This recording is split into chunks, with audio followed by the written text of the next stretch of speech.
तुम चंदन बनो मैं पानी बन। अगर पानी में चंदन घुल जाए तो पानी भी सुगंधित हो जाता है, पानी भी सुवासित हो जाता है, सुगंधित हो जाता है। इसलिए जीवन में अगर किसी की प्रशंसा करनी हो, अगर जीवन में किसी की प्रसन्नता पानी हो, अगर जीवन में किसी की अच्छाई का दर्शन करना हो, तो तेरे संग में रहेंगे चित्त चोरला।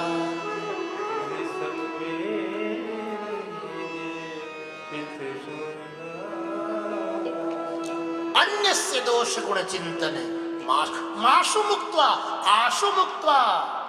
इसमें देरी नहीं करनी है, ये करने के लिए और बाकी सारी बातों में इतना जोर नहीं दिया, लेकिन यहां पर आते ही गोकर्ण जी कहते हैं आशु।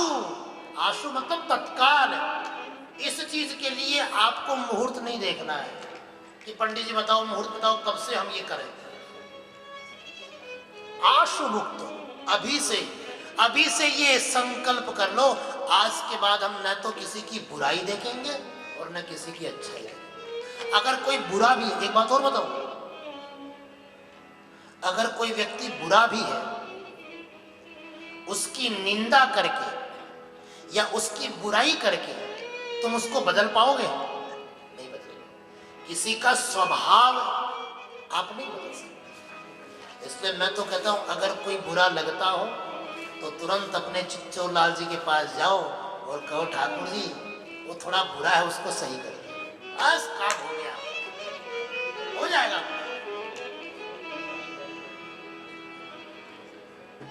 है तो कठिन इतना सहन कर पाना, इतना बर्दाश्त कर पाना। लेकिन एक बात तुम्हें बताऊं, ये जो बुराई करने वाले लोग होते हैं ना, जो चुगली करने वाले लोग होते हैं,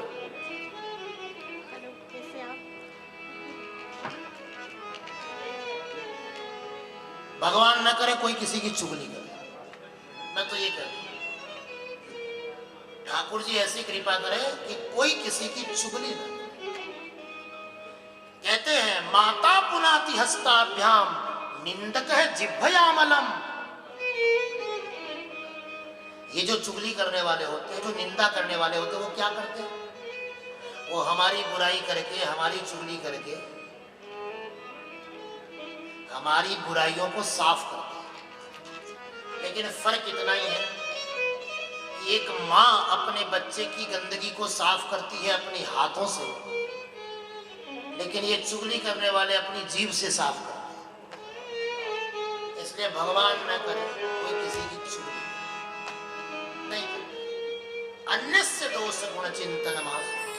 इसलिए गोकर्ण जी तत्काल इसके लिए ये निर्देश दे रहे हैं आशु, ये काम सबसे पहले करना। आशु मुक्त, तत्काल मुक्त हो जाओ इस चीज से। और 10वां सूत्र है सेवा कथा रसमहो। तो बोले महाराज जब हम चुगली से अपने आप को मुक्त कर लेंगे तो वो समय फिर कहाँ स्पेंड करेंगे? तो बोले कथा में आ जाओ। जैसे हमने 7 दिन कम्युनिटी सेंटर में कथा सुनी, चल तू 3 घंटे न सही कम से कम 30 मिनट तो सुना दे। यकीन मानो अगर ये दिनचर्या बन जाए, परिवार का एक सदस्य अगर हम ऐसा नियुक्त कर दें जो डेली सिर्फ 30 मिनट 30 मिनट आपको कथा सुनाए, आप खुद इस चेंज को अनुभव कर लेना। मैं इसकी ज्यादा व्याख्या नहीं कर पाऊंगा, मेरे पास इतना समय नहीं है, क्योंकि मुझे अभी कुछ और यात्राएं करनी है, लेकिन आप खुद परिवर्तन अनुभव करें। और एक बड़ी अनोखी बात तुम्हें बताऊं, अगर ऐसा कुछ हो जाए, सोचो अगर हमने ऐसा सोच लिया कि कल से बहू पर यह जिम्मेदारी दे दे या बेटे पर जिम्मेदारी दे दे कि तुझे हमको आधी घंटा कथा सुनानी है, ठीक है। बीच में अगर किसी दिन ऐसा आ गया जब सास बहू की आपस में खटपट हो जाए, मान लो एक दूसरे से बातचीत न हो, तो वहां पर बहू क्या डिसाइड करेगी, कथा सुनाऊं कि ना सुनाऊं? क्या सोचेगी? अरे मुझसे बात मत कर, कथा तो सुना दे, ये तो भगवान की कथा है। और वैसे कथा सुनाते सुनाते उसमें भी कुछ चेंज तो आ ही जाएगा, वो भी समझ जाएगा ये तो भगवान की सेवा है। सब घर बिखरने बंद हो जाएंगे, घर बिखरने बंद। पहले हमारे घर में एक टीवी हुआ करता था जो डाइनिंग हॉल में लगाया जाता था, और पूरा परिवार एक साथ बैठकर टीवी देखते थे, झगड़ते थे। वो कहता मेरा चैनल लगा, वो कहता मेरा सीरियल जा रहा है, वो कहता मेरी न्यूज जा रही है, वो कहता मेरा स्पोर्ट्स जा रहा है। झगड़ते थे, बड़ा आनंद आता था। अब तो सबके अपने अपने कमरे में टीवी लग गए हैं, पता ही नहीं चलता साहब कौन कब आया। वो झगड़े बंद हो गए घर से, वो चहल पहल बंद हो गई। क्यों? क्योंकि अब हम कभी एक साथ बैठते ही नहीं। पहले टेलीफोन हुआ करता था वायर वाला, कम से कम बात करनी हो तो वहां एक ही जगह सबको आना पड़ेगा। अब तो सबकी जेब में फोन है, आवश्यकता नहीं है किसी की। पहले कैमरा हुआ करता था, उसमें फैमिली फोटो हुई करती थी, आजकल तो सेल्फी का जमाना है। और ये संसाधनों के चक्कर में हम कितने अकेले पड़ते जा रहे हैं, परिवार कितना अकेला होता जा रहा है। इस बात की अनुभूति आप, इसलिए कुछ ऐसा होना चाहिए, मेरी बात को समझने का प्रयास करें। कुछ ऐसा परिवार में एक पार्ट होना चाहिए जिसमें सब लोग बैठ सकें। जरूरी नहीं है आप शाम को 5 बजे करें, आप रात में 8 बजे करिए, जब सब लोग आ जाए उसके बाद करिए। भाई सबको खाना तभी मिलेगा जब पहले आधी घंटा कथा सुनेंगे, ऐसा कुछ हो जाए बड़ा आदमी। ये सब होते होते अपने आप वो निंदा करना भी बंद हो जाएगा, वो चुगलियां बंद हो जाएगी, और फिर आदमी बोलता बोलता कुछ तो उसके बाद भेजे में घुसती है। मैं खुद अनुभव करता हूं इस बात का। कथा सुनाते सुनाते हम खुद अपने जीवन में कुछ बदलाव लाने का प्रयास करते हैं। ये बात बड़ी अच्छी लगी मुझे।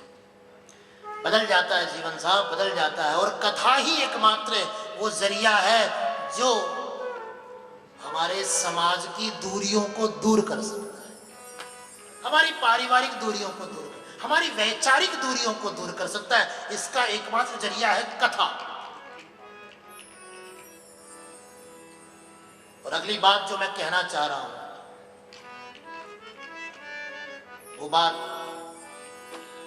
शायद आप मुझे अनुमति ना दो, लेकिन मैं आपकी अनुमति की परवाह नहीं करूंगा, मैं जरूर करूंगा।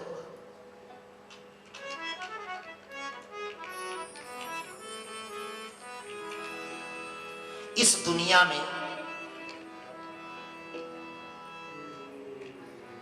सब अपने अपने रिश्तों में जीते हैं, है कि नहीं? लेकिन ये सारे रिश्ते तुमको तुम्हारे प्रारब्ध से मिले, तुमको तुम्हारे भाग्य से मिले। तुमने किसी जन्म में ऐसा सोचा था मुझे ऐसा परिवार मिले, तो भगवान ने ऐसी कृपा करी, आपको ऐसे माता पिता दिए, ऐसे भाई बहन, ऐसी पत्नी दी, ऐसा परिवार। सारे रिश्ते नाते आपको आपके भाग्य ने दिए हैं।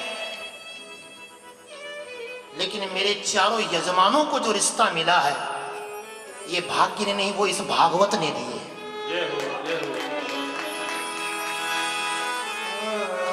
वो मुझे नहीं मालूम, इसके पहले आप लोग आपस की आपकी क्या अंडरस्टैंडिंग थी, I don't know, I don't care, मैं उसकी परवाह भी नहीं करता। लेकिन ये जो भागवत से रिश्ता जुड़ा है, ये जो भागवती रिश्ता जुड़ा है, ये प्रारब्ध से नहीं बल्कि परमात्मा से रिश्ता जुड़ा है। इस रिश्ते की कुछ ना कुछ तो खास बात है। और हो सकता है बाकी सारे रिश्ते आपको बंधन में डालने वाले होंगे, लेकिन ये रिश्ता आपको मुक्त करने वाला रिश्ता, ये मुक्ति का रिश्ता हुआ ना। देखो रिश्ते भी मुक्त कर देते हैं आदमी को, रिश्ते भी मुक्त कर देते हैं।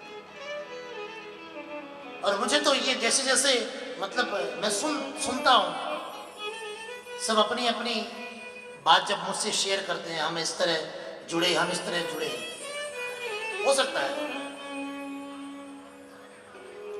सबकी अपनी अपनी एक कहानी है, सबका अपना अपना एक पार्ट है। लेकिन सच बात तो ये है कि साहब यहां पर इलेक्शन नहीं होता, यहां पर सीधा सिलेक्शन होता है।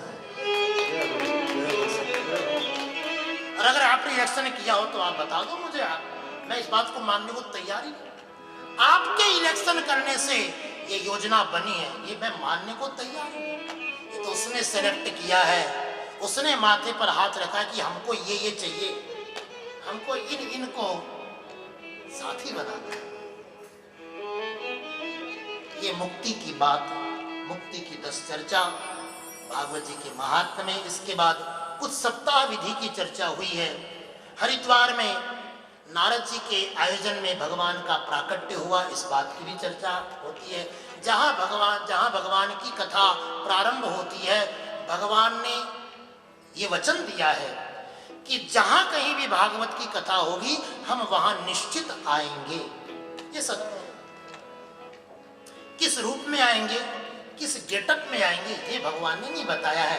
ये आपको पहचानना है। ना जाने किस रूप में नारायण मिल जाए, ये आपको पहचानना है।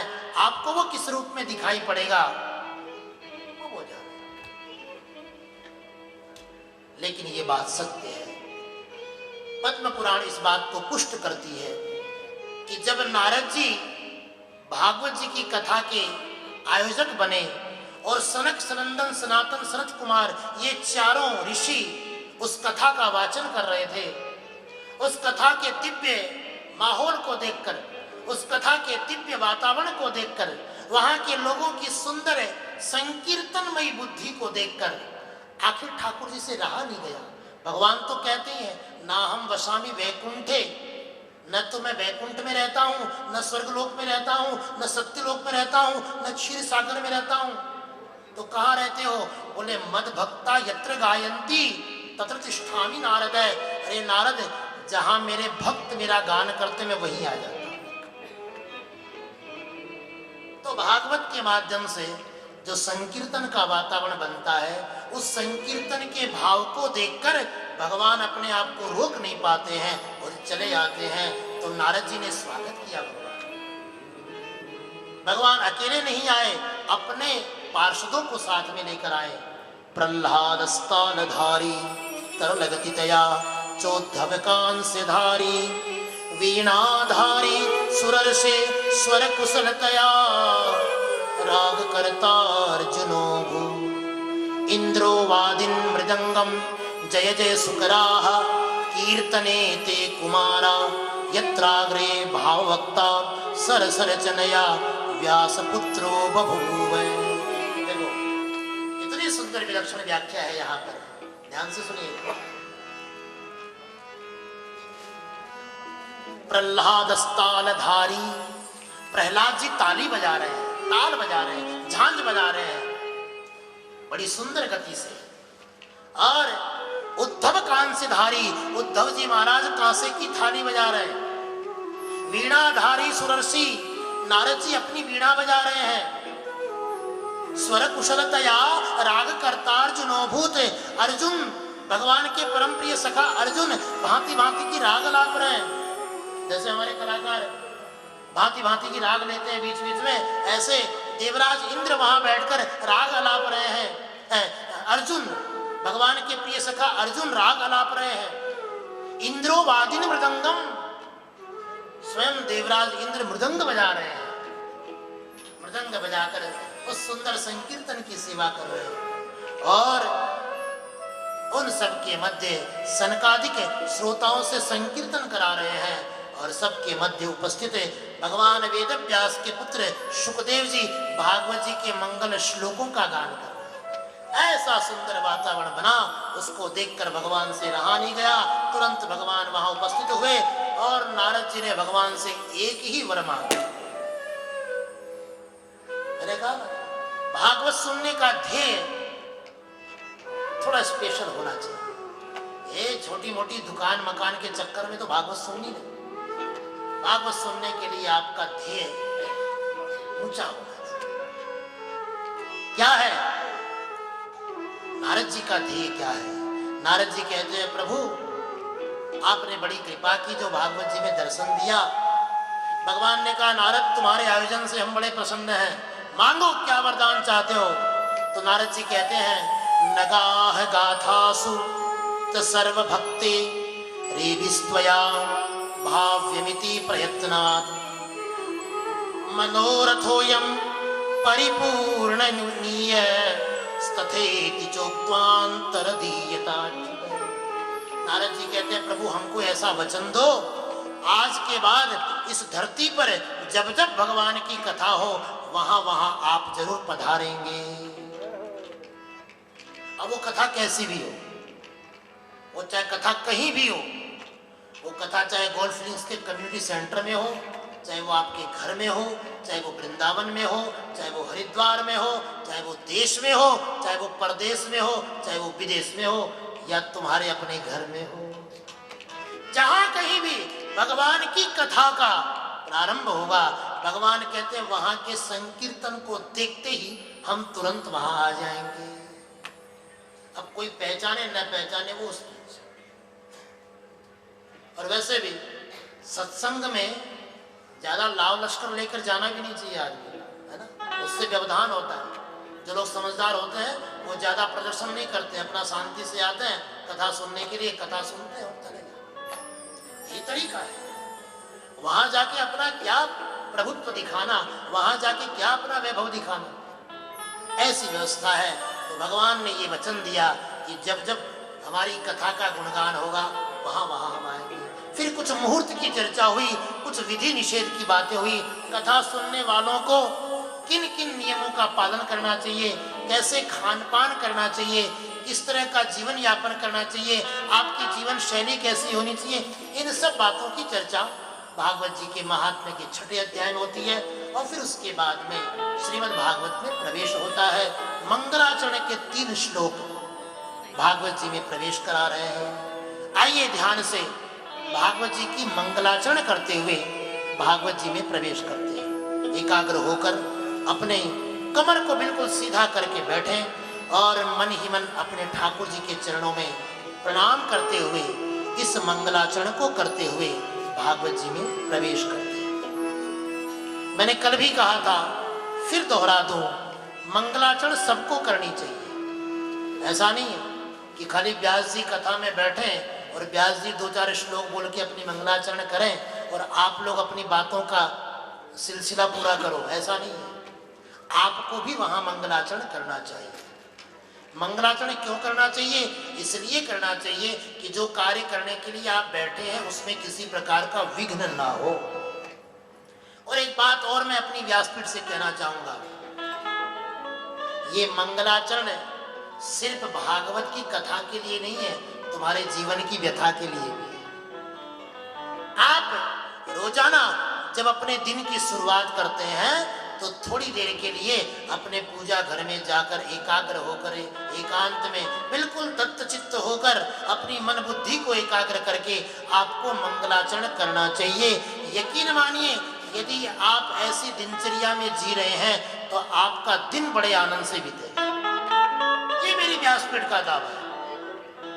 जो व्यक्ति रोज अपने दिन की शुरुआत मंगलाचरण से करता है, उसके जीवन में, उसके प्रतिदिन, उसके कार्यक्रम में किसी प्रकार का विघ्न नहीं होता।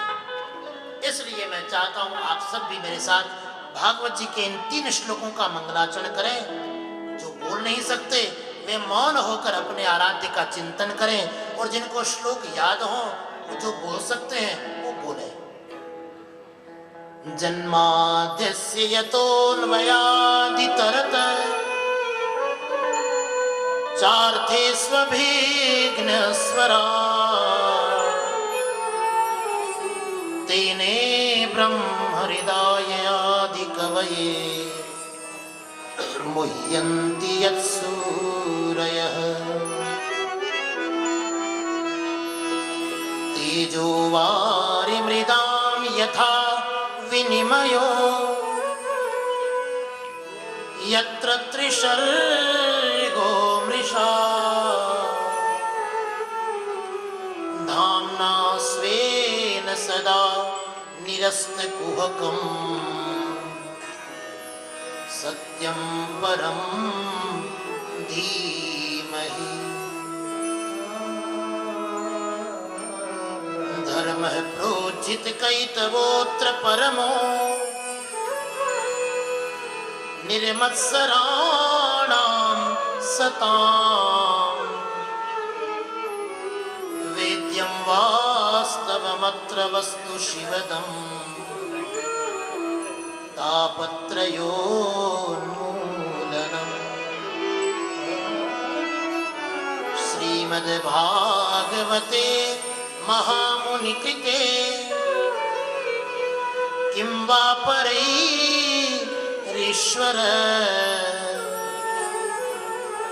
सद्योरित्यवरुध्यतेऽत्र कृतिभिः शुश्रूषुभिस्तक्षणा निगमकल्पतरोर्गलितं फलम् शुकमुखादमृतद्रवसंयुतम् पिबत भागवतं रसमालयम् मुहुरहो रसिका भुवि भावुका मुहुरहो रसिका भुवि भावुका। ये 3 श्लोक मंगलाचरण के श्लोक हैं, जिनमें पहले श्लोक में अपने आराध्य को प्रणाम किया है, दूसरे श्लोक में भागवत जी की वंदना की गई है और तीसरे श्लोक में भागवत के श्रोताओं की वंदना की है। ज्यादा लंबी चौड़ी बात नहीं है। सबसे पहले श्लोक में अपने आराध्य की वंदना। कौन है हमारा आराध्य? हो सकता है किसी का आराध्य दुर्गा जी हो, किसी का आराध्य हनुमान जी हो, किसी का आराध्य भगवान शंकर हो, किसी की आराध्य भाग्य बिहारी हो। सबकी अपनी अपनी चयन प्रक्रिया है। सब अपने अपने स्तर पे अपने अपने आराध्य का चयन करते हैं। लेकिन चयन करना अलग बात है और चिंतन करना अलग बात है। किसी भी विषय का चयन करने के कुछ मापदंड हैं।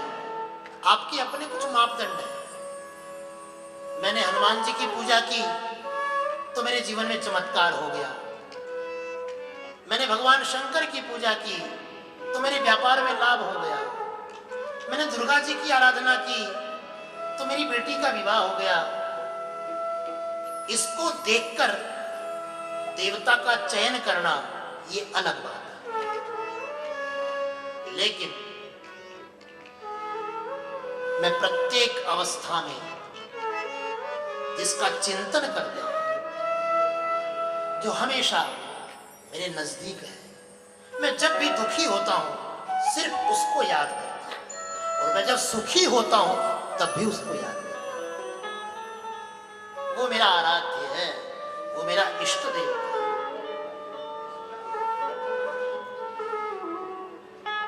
और देखो, एकम सद विप्रा बहुधा वदंती।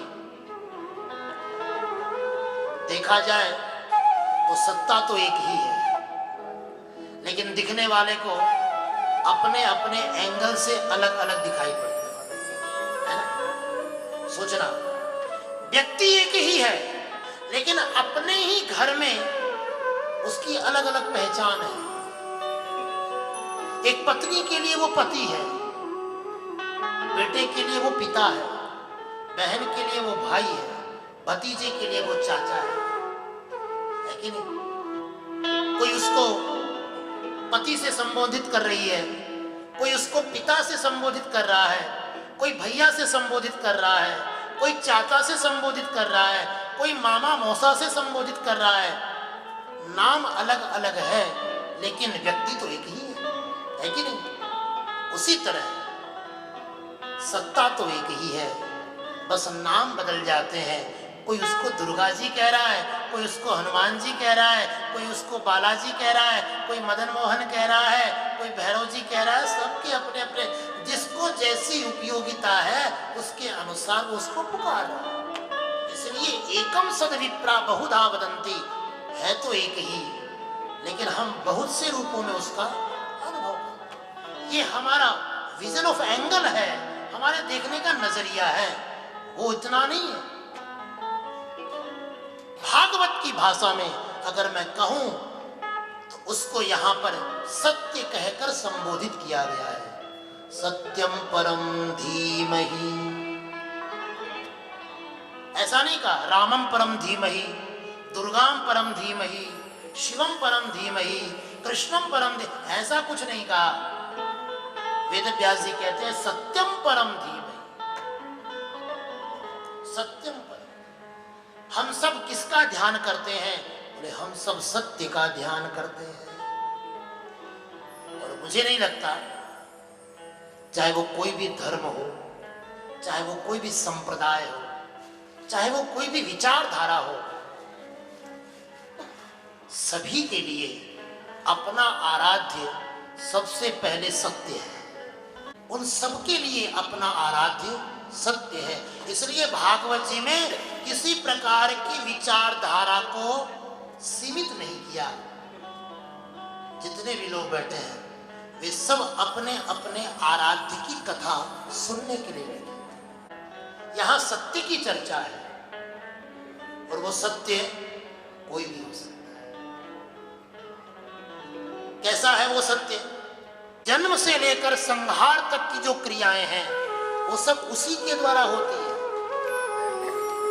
और संसार तक जाने की आवश्यकता नहीं है। तुम्हारे अपने लिए भी ये बात लागू होती है। तुम्हारे जन्म से लेकर अवसान तक की समूची क्रियाओं में G for generator, O for operator, D for distributor. उसने जन्म दिया है, वही पाल रहा है और वही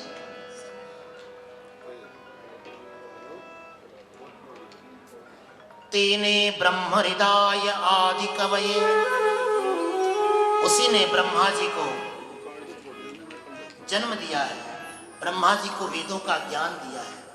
उसकी ऐसी ऐसी लीलाएं हैं, उसके ऐसे ऐसे कर्तव्य हैं कि बड़े बड़े लोग भी उसकी लीला को देखकर मोहित हो जाते हैं। एक किसी राजा की अंगुली कट गई, सभा में बैठा बैठा कुछ खुरापात कर रहा था, तलवार से अंगुली कट गई तो दर्द हुआ। मंत्री से कहा, मंत्री देखो अंगुली कट गई। मंत्री थोड़ा सा सत्संगी था, तुरंत उसके मुंह से निकल गया, कोई बात नहीं राजा साहब, भगवान जो भी करते हैं अच्छा करते हैं। अब ये सुन के राजा तिलमिला गया, इसमें अच्छा क्या हुआ? मेरी अंगुली कटी, दर्द मुझे हुआ और तू कह रहा ये अच्छा हुआ। राजा को गुस्सा आया, उसने मंत्री को जेल में डाल दो इसको जेल में। मेरे संकट पे कह रहा है कि अच्छी है, ये अच्छी बात है, डाल दो जेल में। मंत्री को जेल में डाल दिया। एक आध दिन के बाद राजा को शिकार खेलने के लिए जंगल में जाना था। हर बार तो वो अपने साथ मंत्री को लेकर जाता था, लेकिन इस बार मंत्री को जेल हो गई, इसलिए राजा अकेला ही गया। राजा अकेला गया, कुछ सैनिक साथ में तो थे, लेकिन वो भी रास्ता भटक गए। आखिर में जंगल में अकेला राजा रास्ता भूल गया, भटकता रहा। तभी कुछ जंगली, जो जंगल में रहने वाले मनुष्य होते हैं, जंगली मनुष्य, उनके हत्थे राजा चढ़ गया और उन्होंने राजा को रस्सियों से बांध लिया। और वे बड़े खुश हुए कि आज ही हमने सुबह ये मन्नत मांगी थी कि आज हम अपने कुल देवता को खुश करने के लिए एक मनुष्य की बलि देंगे। और देखो भगवान ने हमको मनुष्य, हमारे देवता ने हमको ऐसा मनुष्य दिया। बड़े खुश हुए वे, लेकर आए, उसकी पूजा हुई, उसका संस्कार हुआ। बलि देने से पहले जीव का संस्कार तो करते ही हैं। जब किया, पुरोहित ने उस राजा के सारे अंगों को निरीक्षण किया तो देखा उसकी अंगुली कटी हुई थी। उसने तुरंत अपने सरदार से कहा, उन जंगली मनुष्यों के सरदार से कहा कि महाराज ये बलि देने के लायक नहीं है। क्यों? कहा ये तो खंडित हो चुका है, इसकी अंगुली कट चुकी है, अब ये खंडित हो चुका है, इसलिए ये बलि के लायक नहीं, इसको छोड़ दो। सरदार ने राजा को छोड़ दिया। राजा को चैन की सांस मिली, चलो जान बची। दौड़कर अपने महल गया, अपनी कटी हुई अंगुली की वजह से आज गर्दन कटते कटते बच गई। तुरंत दौड़ के गया और मंत्री के चरणों में झुक गया। कहा मंत्री तेरी बात मुझे आज समझ में आई, तूने उस दिन बिल्कुल सही कहा था, अगर उस दिन ये अंगुली ना कटी होती तो आज गर्दन कट जाती। इसलिए भगवान जो भी करते हैं अच्छा ही। लेकिन अभी भी एक सवाल है मंत्री मेरे मन में, वो कैसा? कहा चल मान लिया मेरी अंगुली कटी तो मेरी जान बच गई, लेकिन तुझे जेल क्यों हुई? इसमें भगवान ने कौन सा अच्छा किया जो तुझे जेल हो गई? मंत्री कहता है प्रभु अगर मुझे जेल ना हुई होती तो मुझे आपके साथ जाना होता, और मैं आपके साथ जाता तो तुम तो बच जाते, हम मर जाते।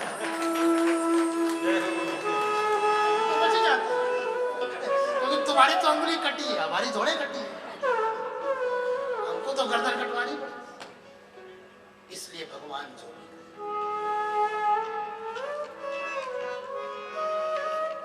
ये उसकी विशेषता है साहब।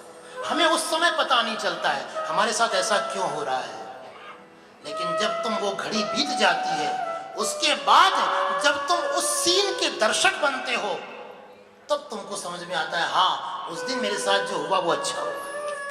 आज तुम उसको नहीं देख पा रहे हो क्योंकि आज तुम दर्शक नहीं हो, आज तुम खुद उसके पात्र हो, तुम खुद उसकी एक्टिंग में हो, उस पार्ट में हो, इसलिए तुमको पता नहीं है तुम्हारे साथ जो हो रहा है वो क्यों हो रहा है। लेकिन जब तुम खुद दर्शक दीर्घा में आकर बैठोगे, उस दिन तुम्हारे सामने ये फिल्म दोबारा घूम कर आएगी, तब तुम्हें लगेगा हाँ उस दिन मैं थोड़ा दुखी जरूर हुआ लेकिन चलो अच्छा हुआ। ये होने से मुझे बहुत से लोगों ने अपने जीवन में इस बात को अनुभव किया होगा। ये परमात्मा की व्याख्या है। दूसरे श्लोक में भागवत जी के परम धर्म की चर्चा की गई है। कैसा है भागवत? बोले भागवत में कुछ मिलाने की आवश्यकता ही नहीं। कई लोग कहते हैं कि महाराज थोड़े भजन भी मिला दो, थोड़े चुटकुले मिला दो, थोड़ी किस्से कहानी मिला दो, उससे भागवत रोचक बन जाएगी। मैं कहता हूं भागवत जी में कुछ मिलाने की आवश्यकता ही नहीं है, क्योंकि भागवत जो मूल है वो इतनी अद्भुत है, इतनी अद्भुत है कि कुछ और मिलाओगे तो उसका मूल तत्व नष्ट हो जाएगा, वो फीकापन हो जाएगा। इसलिए ये जो भागवत है परम धर्म है। धर्म है प्रोजित कई तवोत्र परमो परम धर्म। कैसा परम धर्म? निर्मत्सराणाम सताम। इसमें किसी प्रकार का कपट नहीं है। याद रखना तुम्हारे मन में जो कपट है वही परमात्मा से न मिलने का कपाट है। कपाट समझते हैं? कपाट यानी दरवाजा। अगर तुमने कपट को अपने मन में बैठा लिया तो समझ लो ठाकुर जी के कपाट लग गए। अगर भगवान के कपाट खोलने हैं तो कपट को हटाना पड़ेगा। और भागवत परम धर्म है, निष्कपट धर्म है, इसमें किसी प्रकार का कपट नहीं। तीसरे श्लोक में श्रोताओं की प्रशंसा हुई है, श्रोताओं की जय जयकार हुई है। जैसे अजामिल जैसे, क्षमा करें, आत्मदेव के पुत्र धुंधुकारी जैसे पापी का उद्धार श्रीमद् भागवत से हुआ। अगर हम सब भी उसी तरह दत्त चित्त होकर, पद्म पुराण में चर्चा आती, भागवत जी के महात्म्य भी, धुंधुकारी बड़ा दुष्ट था और आखिर में माता पिता उसके आतंक से त्रस्त थे ही, सारे ग्रामवासी भी बड़े त्रस्त थे। आखिर में पिता ने घर का परित्याग कर दिया, माता ने आत्महत्या कर ली और धुंधुकारी 5 वेश्याओं को पत्नी बनाकर घर में ले आया, उनके साथ जीवन यापन करने लगा। आखिर वो 5 वेश्याएं भी उसके साथ क्यों रहती थी? क्योंकि उनको भी धन का लोभ था। जब तक धुंधुकारी धन देता रहा तब तक उसकी वाह होती रही। जिस दिन धन देना बंद हो गया उन स्त्रियों ने धुंधुकारी को मार दिया। धुंधुकारी मर गया, उसके संस्कार नहीं हुए, कहते हैं वो प्रेत बन गया। और उसके प्रेत भाव को मुक्त करने के लिए ही गोकर्ण जी ने भागवत की कथा सुनाकर उसको मुक्त किया। लेकिन एक बड़ी विलक्षण घटना है धुंधुकारी के इस प्रसंग में, ध्यान से सुनिएगा, मैं इस प्रसंग को दोहरा रहा हूं। कहते हैं कि धुंधुकारी की जब मुक्ति हुई उस समय विमान एक ही लेने को आया, जबकि सुनने वाले तो बहुत से लोग। तो सबने शिकायत की, कहा महाराज ये क्या बात हुई। गोकर्ण जी से कहते हैं कि तुमने खाली अपने भाई की मुक्ति करा दी और हम यहाँ 7 दिन से डेली 3 घंटा यहाँ समय दे रहे हैं, हमको कुछ नहीं मिला। हमारे लिए विमान छोड़ के एक रिक्शा भी नहीं आया और तुम्हारे भाई के लिए विमान आ गया, ये कहाँ की बात हुई। तो गोकर्ण जी ने कहा भैया ये हमको नहीं मालूम, ये तुम जो विमान लेकर आए उन्हीं से पूछ लो। तो भगवान के पार्षदों से पूछा क्यों भाई ये भेदभाव क्यों, जितना समय इन्होंने दिया है उतना समय हमने भी दिया है।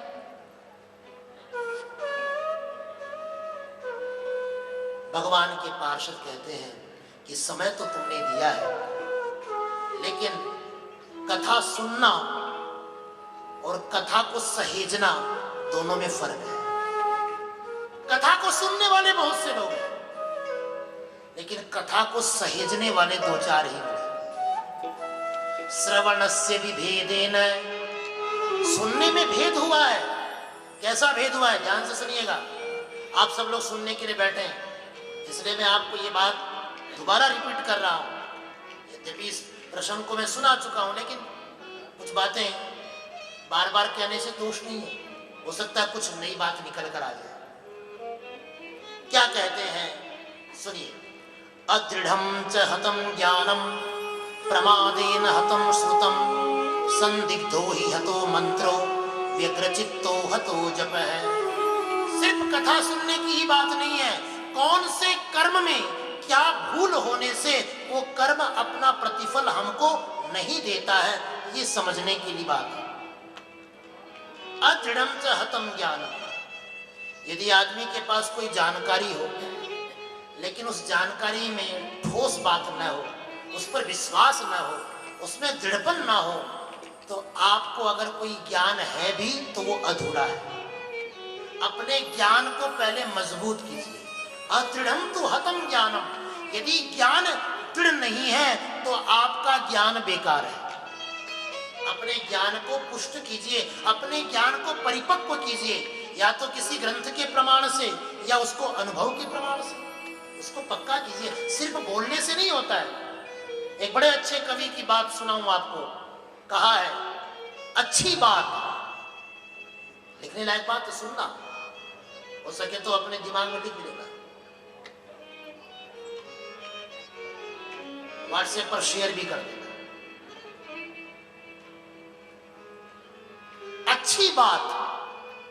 अच्छी बात अपने ओठों से कहने की बजाय अपने आचरण से कही जाए तो ज्यादा अच्छा लगता है। कोई भी अच्छी बात सिर्फ कहने से नहीं बनता है, जब वो अच्छी बात आपकी लाइफ स्टाइल में हमको दिखाई पड़े तो मजा। इसलिए अदृढ़ं तु हतं ज्ञान, यदि ज्ञान दृढ़ नहीं है तो वो ज्ञान बेकार है। प्रमादेन हतं श्रुतं, यदि सुनते समय आपने प्रमाद किया है। प्रमाद 2 शब्द हैं, ध्यान दीजिएगा। एक तो होता है आलस्य और एक होता है प्रमाद। वैसे सुनने में दोनों जैसे लगते हैं, लेकिन वेदांत में दोनों की अलग अलग व्याख्या है। प्रमाद किसको बोलते हैं? आलस्य तो खैर आप सब समझते ही हैं, किसी भी काम को न करना, ये आलस्य। जो काम आपको करना है, और सीधी सी बात बोलूं, बहुत से काम हमको करने भी होते हैं, न भी करने होते हैं। किसी काम को आप कर रहे हैं, नहीं कर रहे, वो आपकी अलग बात है। लेकिन आलस्य की बड़ी सुंदर परिभाषा है। जिस व्यक्ति को अपने कर्तव्य पालन में रस नहीं आ रहा है, उसको आलस्य कहते हैं। कर्तव्य पालन, जो काम आप, कर्तव्य का मतलब जो काम आपको करना चाहिए।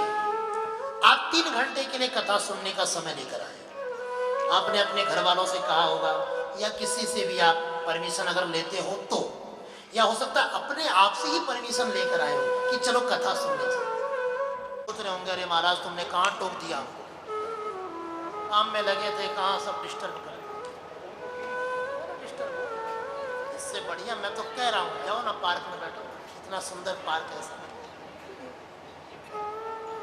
बिल्कुल अकेलापन, कोई तुम्हें डिस्टर्ब नहीं कर, एकदम शांति, प्राकृतिक शांति है वहां। जिस काम के लिए आप आए उस काम में, जो काम आप कर रहे हैं, आपने अगर 10 मिनट के लिए पूजा के लिए समय निकाला है, 10 मिनट की तो बात है, 10 मिनट में क्या बिगड़। और अगर ऐसा कोई जरूरी है तो कोई बात नहीं भाई, पहले वो फोन अटेंड कर ले, उसके बाद 10 मिनट दे दे। लेकिन वो 10 मिनट, चल 10 मिनट छोड़ 5 मिनट दे दे।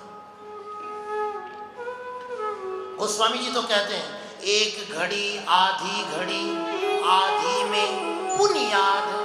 एक घड़ी मतलब 24 मिनट, 24 का आधा कितना, 12 मिनट। एक घड़ी आधी घड़ी, आधी में पुनिया, 12 से भी आधा कर ले यार, और कितना लेगा।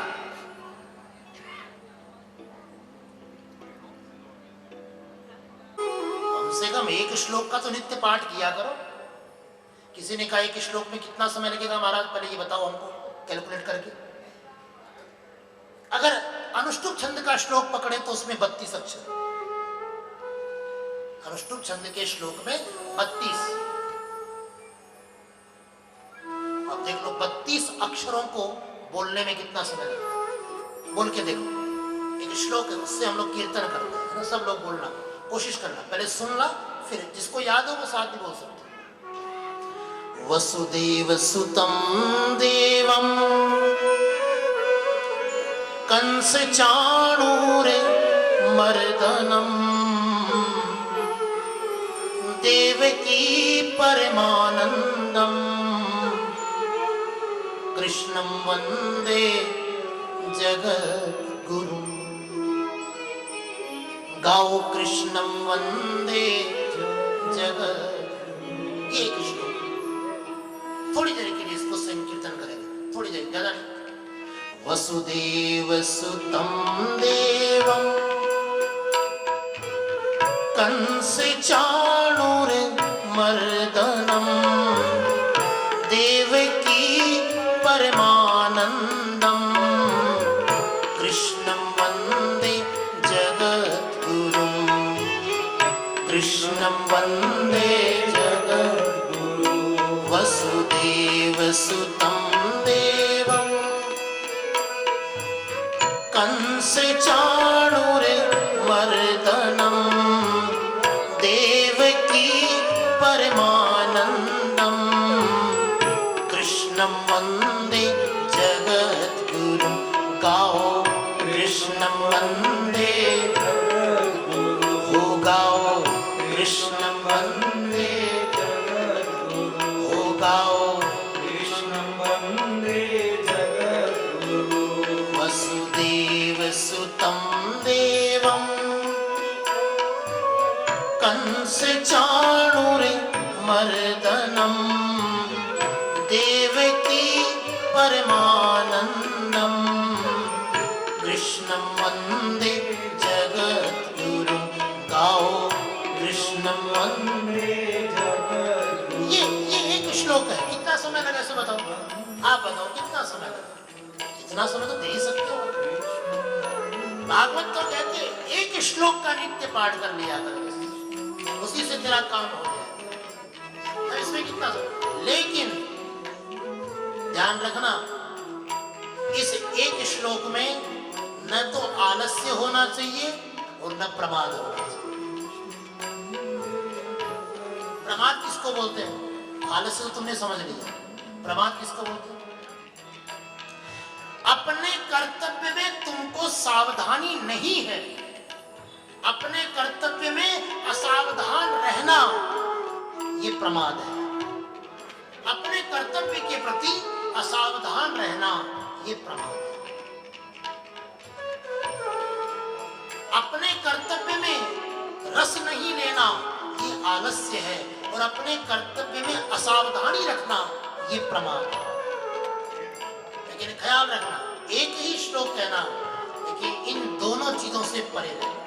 हाँ, तुमको रस मिलना चाहिए और असावधानी नहीं होनी, बिल्कुल सावधान। बाकी सारी चीजों को अवॉइड, बिल्कुल साइड। अभी नहीं, मुझे एक श्लोक का पाठ करने दो, उसके बाद तू जो कहे सो। एक श्लोक का पाठ। वसुदेव सुतं देवं कंस चाणूरमर्दनं देवकी परमानंदं कृष्णं वंदे जगत्। हो गया काम, बस इतना काफी है। अब किसी बहुत बिजी पर्सन ने कहा महाराज इतना समय तो हम नहीं दे पाएंगे, थोड़ा कंसेशन कराओ ना, कुछ रियायत कराओ महाराज। अच्छा चल ठीक है, श्लोकार्धम आधा श्लोक बोल पाएगा? एक श्लोक छोड़, 32 अक्षर छोड़, 32 का आधा कितना हुआ? 16 अक्षर बोल सकता है, उतना समय दे पाएगा? उसमें कितना समय लगेगा?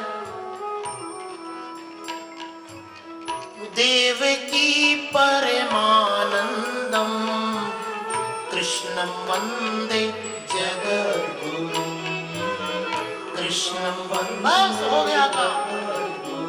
ये 16 अक्षर, देवकी परमानंदम कृष्णं वंदे जगद्गुरुं।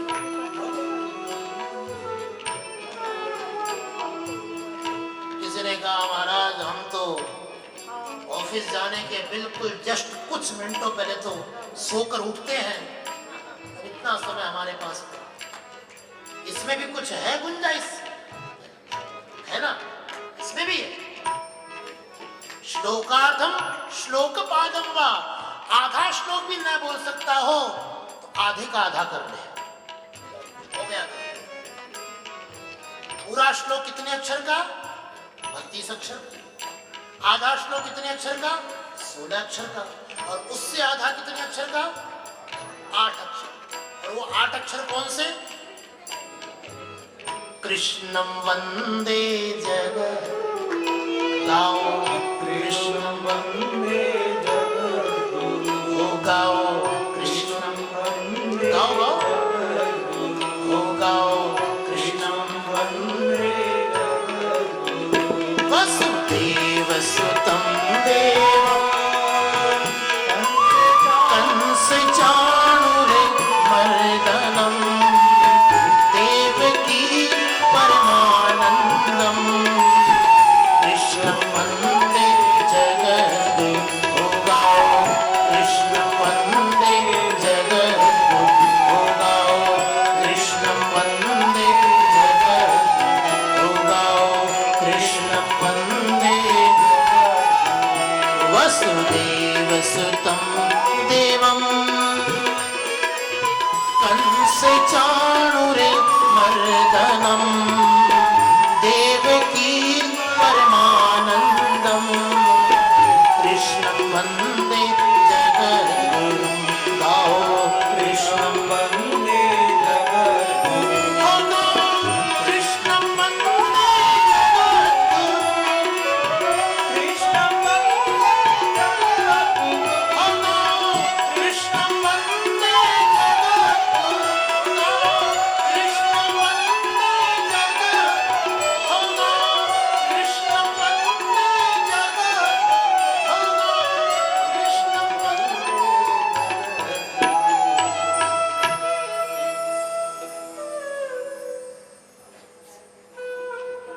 वसुदेव सुतं देवं कंस चाणूरमर्दनं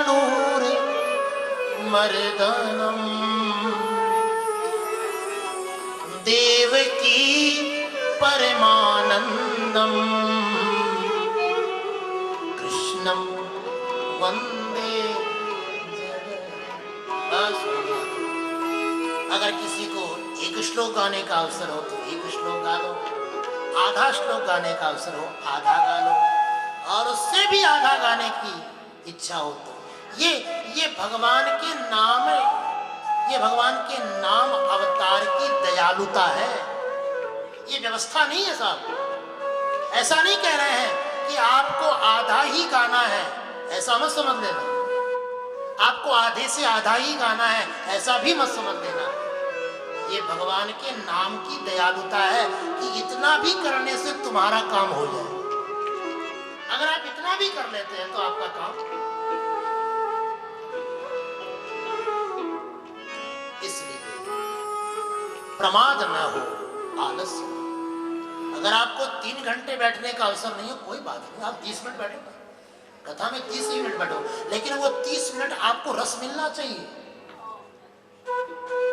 परम पूज्य श्री देवराहा बाबा कहा करते थे, देखो कथा में रस कैसे मिलता है, सुनो।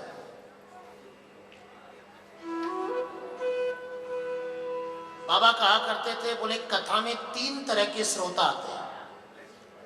कथा में आने वाले श्रोताओं की 3 प्रकार की कैटेगरी है। वो कैसी?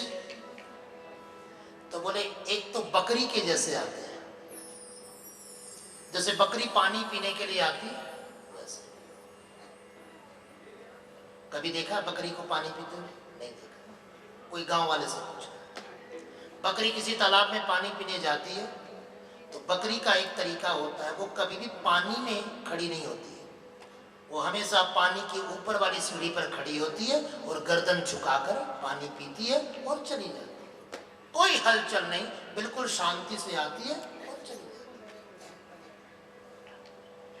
कुछ श्रोता बकरी के जैसे आते हैं, शांति से कथा में आए, उनको कोई स्वागत सत्कार की अपेक्षा नहीं है, बस शांति से आएंगे। जहां जगह मिली, चाहे तुम पीछे बैठा दो चाहे तुम आगे बैठा दो, उसको कोई परवाह नहीं।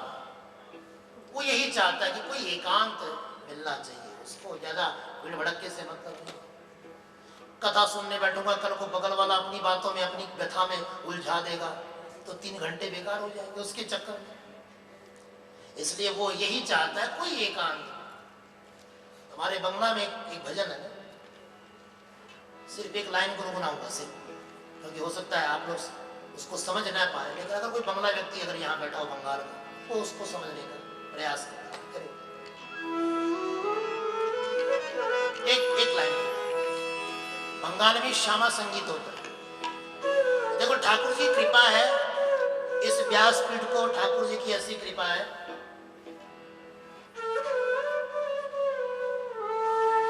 आपकी गोल्फ लिंक्स में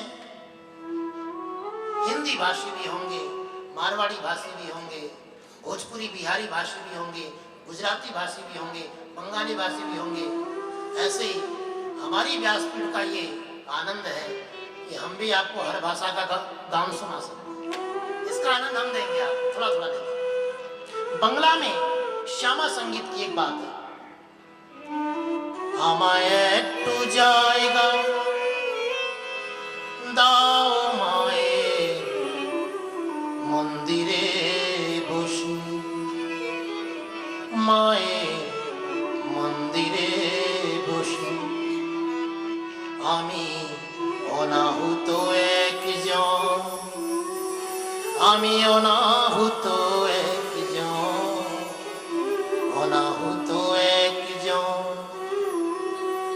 অনেক দোষীতে দোষী, আমায় একটু জায়গা দাও মায়ে मंदिरे बसू।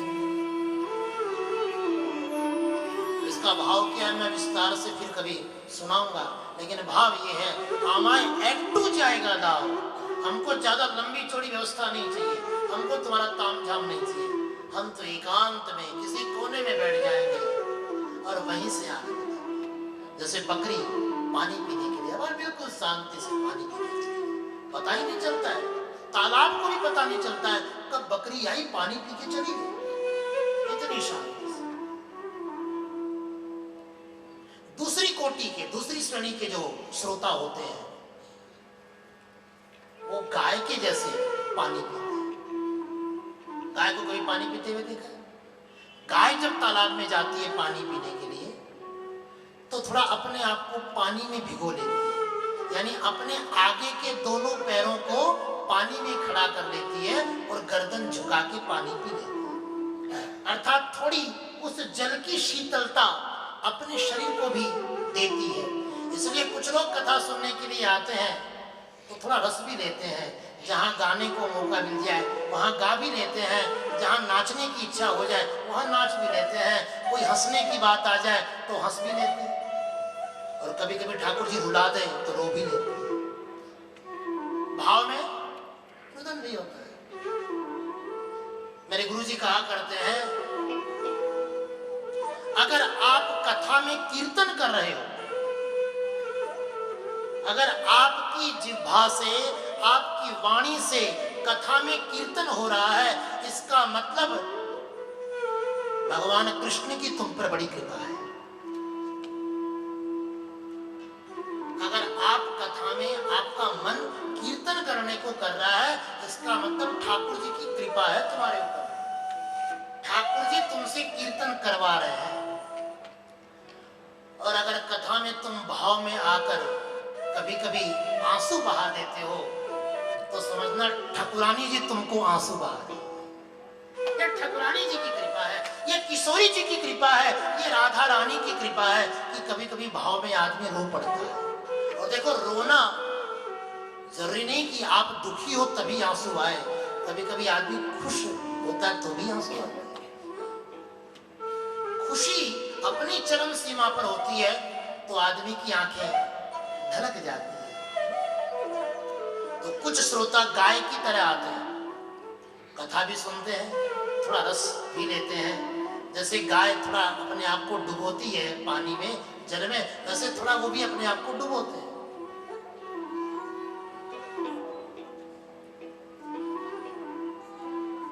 आप कौन से हैं वो आप डिसाइड कर लेना, मैं नहीं कहूंगा, मैं किसी के बारे में टिप्पणी नहीं करूंगा, मुझे मना किया गया।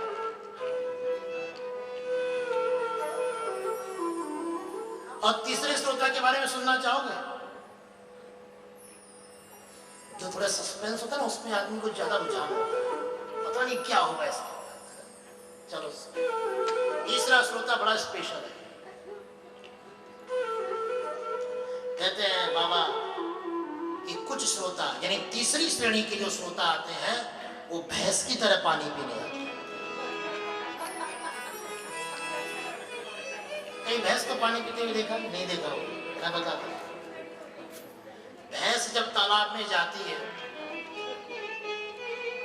तो उसको चैन नहीं मिलता है, वो पूरा का पूरा भीतर चली जाती है और अंदर से जो गदरा है, जो कीचड़ है, उसको बाहर उछालती है और पानी के ऊपर ले आती है ना। तो कुछ श्रोता इस तरह से भी आते हैं, उनको खुद कथा से कोई मतलब नहीं है, लेकिन थोड़ा कीचड़ फैला दो, दो चार लोगों को अस्त व्यस्त कर दो, है? आज तुमने बड़ी सुंदर साड़ी पहन रखी है, आज तुमने बड़ा सुंदर में, अरे तू कथा सुनने आई कि ये करने आई?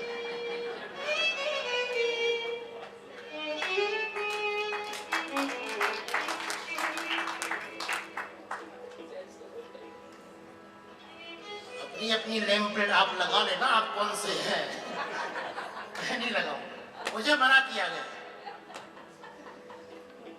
खैर चलिए, इस समय अपने मंजिल तक पहुंच चुका है। मंगलाचरण हम कर चुके हैं। प्रथम स्कंद में 19 अध्याय है, 4 भक्तों के चरित्र की कथा है, नारद जी के पूर्व जन्म की कथा है, कुंती माता की कथा है, पितामह भीष्म की कथा है और महाराज परीक्षित की चर्चा है। थोड़ा समय लूंगा मैं आपसे, क्योंकि मैं चाहता हूं कि भगवान सुखदेव जी का प्रवेश कथा में हो जाए, उसके बाद ही कथा को हम विराम दें। इसलिए थोड़ा समय मुझे आप 10 मिनट और दीजिए, मैं आपसे याचना करूंगा 10 मिनट आप मुझे दें तो मैं अपनी मंजिल तक पहुंच जाऊं। नैमिषारण्य तीर्थ में सूत जी महाराज भागवत जी की भूमिका प्रारंभ करते हैं और 4 प्रकार के भक्तों की चर्चा करते हैं। सबसे पहले नारद जी के पूर्व जन्म की कथा। नारद जी की कथा क्यों सुनाई? क्योंकि नारद जी ही इस कथा के जन्मदाता है, ये समझ लीजिए। जन्मदाता का मतलब भगवान वेद व्यास जी को नारद जी से ही प्रेरणा मिली श्रीमद् भागवत लिखने की। भगवान वेद व्यास ने इस ग्रंथ को लिखा है, तो ये नारद जी की ही प्रेरणा से हुआ है। और इस प्रसंग में नारद जी ने अपने पूर्व जन्म की एक चर्चा सुनाई। ध्यान से सुनिएगा, समय कम है इसलिए आप सबकी एकाग्रता चाहूंगा। नारद जी कहते हैं कि हे वेद व्यास जी, मैं पिछले जन्म में किसी दासी का बेटा था। मेरी माँ अत्यंत गरीब थी।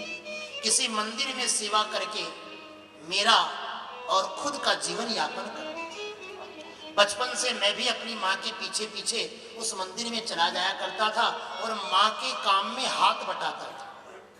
बचपन से ही कुछ बच्चे जो हैं अपने माता पिता की अवस्था को देखकर, व्यवस्था को देखकर जिम्मेदारियों को उठा लेते हैं। ये सोचकर वो बालक भी अपनी माँ के साथ मंदिरों में जाता, झाड़ू पोछा करना, ठाकुर जी की सेवा के बर्तन मांजने आदि आदि काम वो करता था। चातुर्मास के अवसर पर कुछ महात्मा मंदिर में सत्संग के लिए आते तो वे महात्मा उस बालक को देखकर बड़ा प्रसन्न होते कि देखो छोटा सा बालक है लेकिन इसकी बुद्धि कितनी निर्बल है। और बात भी सही है। श्रीमन महाप्रभु चैतन्य महाप्रभु कहते हैं, अमानिना मानदेन कीर्तनीय सदा हरि। भक्ति में हमेशा बालक बन के रहो।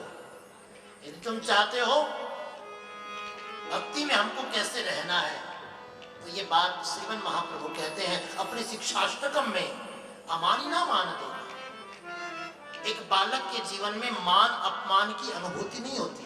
आपने गौर किया होगा, एक छोटा सा बालक, उसको न तो किसी प्रकार के मान की इच्छा, न किसी प्रकार के अपमान की इच्छा। तुम उसको कुछ खाने के लिए रिक्वेस्ट करो या मत करो, उसको कोई फर्क नहीं पड़ता। वो तो अपना सहज है, घूमते घूमते खा लेगा अपना पार्टी। उसको किसी प्रकार की मनुहार की आवश्यकता ही नहीं, इच्छा ही नहीं है, अपेक्षा ही नहीं है, वो खा लेगा। इसलिए भक्ति में कैसा बनना चाहिए, निरपेक्षम, अपेक्षा रहित बनो, बालक बनो, अमानिना मानो। उस बालक को देखकर महात्मा बड़े प्रसन्न होते। कभी कभी वे महात्मा उसको खाने के लिए कुछ प्रसाद देते। ऐसा सिद्धांत है, यादृशम भक्षयति अन्नम बुद्धिम भवति तादृशी। हमारे यहाँ खाने की वस्तुओं को लेकर बड़ा पेचीदा मामला है। बहुत से लोग सवाल करते हैं, आजकल के जो आधुनिकता वाले लोग हैं वो तो खास करके, ये क्यों न खाएं, ये खाने के लिए तुमने क्यों मना किया, ये हमारे शास्त्रों में क्यों मना करते हैं, है ना। कुछ चीजों को हम खाने के लिए वैष्णव परिवार में नहीं खाना चाहते हैं, लेकिन आजकल के बच्चे नहीं मानते इस बात को। नहीं, इससे क्या नुकसान है। देखो, ये सिद्धांत है, यादृशम भक्षयति अन्नम बुद्धिम भवति तादृशी। इस सिद्धांत को जीवन में हमेशा याद रखो। जैसा आप अन्न खाओगे आपकी बुद्धि वैसी होगी। होता भी, अगर आपने ज्यादा भारी भोजन कर लिया है तो आलस्य आता है कि नहीं आता। इसलिए हम लोग किसी प्रकार के आध्यात्मिक कर्म में व्रत करते हैं। व्रत क्यों करते हैं? क्योंकि भोजन हल्का रहेगा तो आलस्य नहीं आएगा, वरना कथा सुनने आए हैं और पता चला आ गई नींद। इसलिए भोजन पर नियंत्रण किया है, लघु आहार लेना चाहिए, अल्प आहार। कई लोग तो व्रत के बहाने इतना कुछ खा जाते हैं, पूछो। एक कवि ने तो कहा है, कहे विप्र ब्रह्मदत्त ऐसो व्रत होवे नित, कहे तो एकादशी पर द्वादशी की दादी। खाली नाम एकादशी रख रखा तो, बाकी है ये दिवाली से भी बड़ी होती है।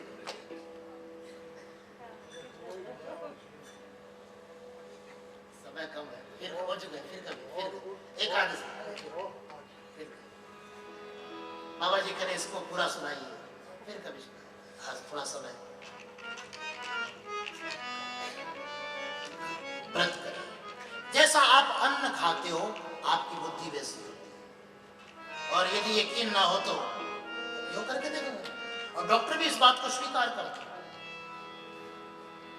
कहते भी हैं डॉक्टर, महीने में एक दिन उपवास करो। और हमारे यहाँ पहले से कह रहे एकादशी करो।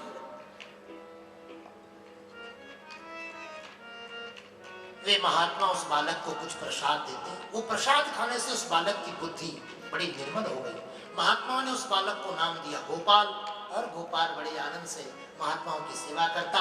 जब वे महात्मा जाने लगे, गोपाल की आंखों में आंसू आ गए। गोपाल को एक लगन सी हो गई महात्माओं से, एक लगाव सा हो गया। वो कहता है कि मुझे भी अपने साथ ले चलो, मुझे आपके साथ रहने में अच्छा लगता है, आप जो भगवान की कथा सुनाते हो उन कथाओं को सुनकर मुझे बड़ा अच्छा, मुझे भी अपने साथ ले चलो। गोपाल रोने लगा। महात्माओं ने कहा बेटा तू अपनी माँ की अकेला है, तेरे जाने के बाद तेरी माँ अकेली पड़ जाएगी, उसके बुढ़ापे का कोई सहारा नहीं।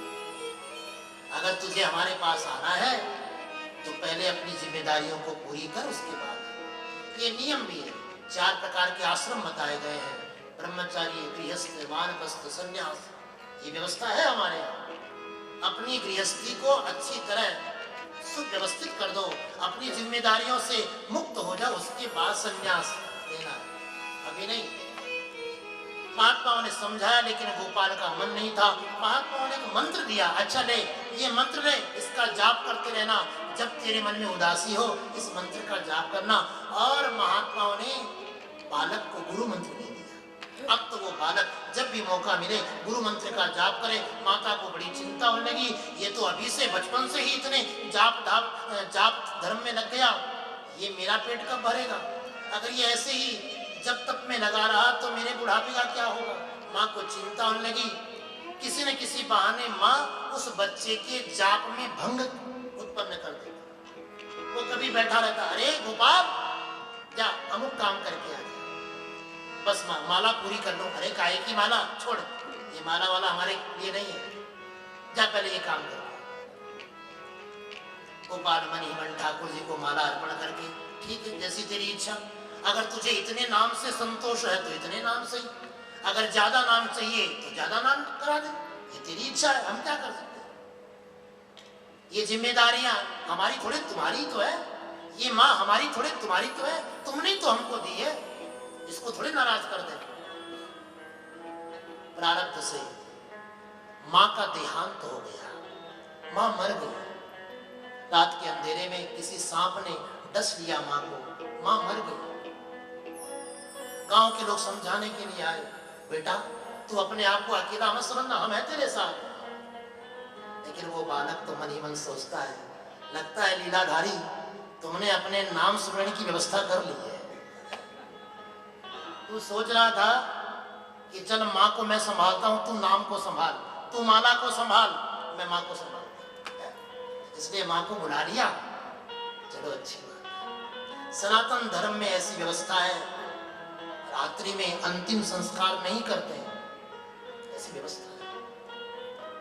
आस पड़ोस के लोगों ने कहा बेटा अभी तो तू अपनी माँ के पास कुछ नाम संकीर्तन कर, प्रातःकाल हम आएंगे तो तेरी माँ का अंतिम संस्कार भी हो जाएगा। और फिर देख तू चिंता मत करना, हमारे घर में आकर रहना, ये झोपड़ी तेरी सही सलामत है, कोई चिंता की बात नहीं है, इसकी सुरक्षा हम करेंगे, तू चिंता मत। गोपाल सोचता है जिसने माँ को बुलाया है वही झोपड़ी को बुलाए तो अच्छा होगा। कुछ ऐसा संजोग बना, रात में एकाएक तूफान उठता है और तूफान के झोंके से झोपड़ी का छप्पर नीचे गिर जाता है। नीचे माँ लेटी थी, एक दीपक जल रहा था, उस दीपक से पुआल जल उठे और पुआल के साथ माँ का भी अंतिम संस्कार हो। ठाकुर जी ने माँ का अंतिम संस्कार करा लिया। गोपाल ने प्रणाम किया अपनी जन्मभूमि को और प्रणाम करके वहां से निकल गया। उत्तराखंड में बद्रिकाश्रम तीर्थ में आया और वहां पर नित्य भगवान की उस दिव्य मेरा नाथ तू है, नहीं मैं अकेला, मेरे साथ लोग कहते हैं बेटा तू अपने आप को अकेला मत, कोई काहे का अकेला, ये बैठा तो है मेरे साथ, ये है ना मेरा नाथ, ये है ना मेरे साथ। मैं बिल्कुल अनाथ नहीं हूं, क्योंकि जगन्नाथ है, वो जग का नाथ है, वो मेरा भी तो नाथ है। क्या मैं जग से परे हूं? आकाशवाणी हुई, आकाशवाणी ने संकेत किया, गोपाल तू चिंता मत कर, बहुत शीघ्र तू मुझे प्राप्त करेगा, बस ये एक जन्म तुझे पार करना है, उसके बाद तुझे मेरी कृपा मिलेगी। कालांतर में वही गोपाल प्रलय के समुद्र में विलीन हो गया। और पुनः जब सृष्टि हुई तो वही गोपाल नारद जी के रूप में पुनः जन्म लेता है और यही नारद जी भगवान के अवतार हैं। देवर्षि नारद की, नारद जी अपने पूर्व जन्म की चर्चा सुनाते हुए वेद व्यास से कह रहे हैं, देखो व्यास जी, मैंने भक्ति से ये जीवन पाया है, मैंने भक्ति से ये गति पाई है, इसलिए आप भी कोई ऐसा ग्रंथ लिखो जिसमें शुद्ध भक्ति हो, बिल्कुल ओरिजिनल 100%, उसमें कोई मिलावट नहीं, कुछ मिलाने की आवश्यकता ही नहीं। लोग भक्ति में भी मिलावट करते हैं आजकल, ये होना चाहिए, ऐसे होना चाहिए, अरे इसकी क्या आवश्यकता, भक्ति तो अपने आप में ही रसीली है, उसमें क्या। नारद जी की बात, कुंती माता का सूत्र बड़ा सुंदर। कुंती जी कहती है भगवान से, विपदः सन्तु न शश्वत तत्र तत्र जगत गुरु। देखो नारद जी ने भक्ति का मर्म समझाया, यानी नारद जी ने निष्ठा की बात, मंत्र की ताकत बताई, मंत्र के प्रति श्रद्धा कैसी होनी चाहिए, ये नारद जी ने समझाया। और कुंती जी क्या समझा रही है, दृष्टि, दृष्टि को सुधारना है। वो कैसे, कुंती जी कहती है कि हे प्रभु, मुझे विपत्ति में भी आप ही नजर आते हैं। क्यों? क्योंकि दुख में सुमिरन सब करे, सुख में करे, सुख में परमात्मा नहीं है, परमात्मा तो दुख में है। इसलिए कुंती जी कहती है, हमको सुख नहीं चाहिए, हमको दुख चाहिए, हमको संपत्ति नहीं चाहिए, हमको विपत्ति चाहिए। क्यों? क्योंकि जब विपत्ति होती है जीवन में, तभी तुम हमारे पास रहते। इसलिए हे प्रभु, ऐसी कृपा करो, हमारे जीवन में विपत्तियां ही विपत्तियां आए, जिससे हम तुमको हमेशा याद करें। इसलिए जो कोई भक्त अपने जीवन में विपत्ति को पा रहा है, उसे कमजोर मत समझना, उसे नासमझ मत समझना। यही तो उसका साहस है कि उस विपत्ति में उसने परमात्मा को ढूंढ लिया। वरना अच्छे अच्छों की श्रद्धा डिग जाती है सब विपत्तियों में, अच्छे अच्छों की श्रद्धा। ये कुंती जी का सिद्धांत है। पितामह भीष्म की चर्चा हुई है। पितामह भीष्म ने अपने जीवन के अंतिम क्षणों में उस परमात्मा का दर्शन पाया। उन परमात्मा, यूं तो पितामह भीष्म का समूचा शरीर कई महीनों पहले बाणों से बिध चुका था, लेकिन अपने प्राणों को रोके रखा। कहते हैं उत्तरायण में अगर मृत्यु हो तो सदगति होती है। मकर संक्रांति से उत्तरायण प्रारंभ होता है ना, 6 महीने का। मकर संक्रांति का इंतजार कर रहे थे। मकर संक्रांति आई और पितामह ने अपने प्राणों का परित्याग करने का संकल्प किया और उसी समय अपने परमात्मा को याद किया और भगवान कृष्ण साक्षात पितामह भीष्म के सामने प्रकट होते हैं, खड़े होते हैं और भगवान को प्रत्यक्ष देखते हुए पितामह भीष्म ने अपने प्राणों का प्रयाण किया। ये बात, यदि परमात्मा सामने खड़ा हो तो मृत्यु का मातम नहीं होता है, सब मृत्यु का महोत्सव हो जाता है। ये परमात्मा सामने खड़ा है,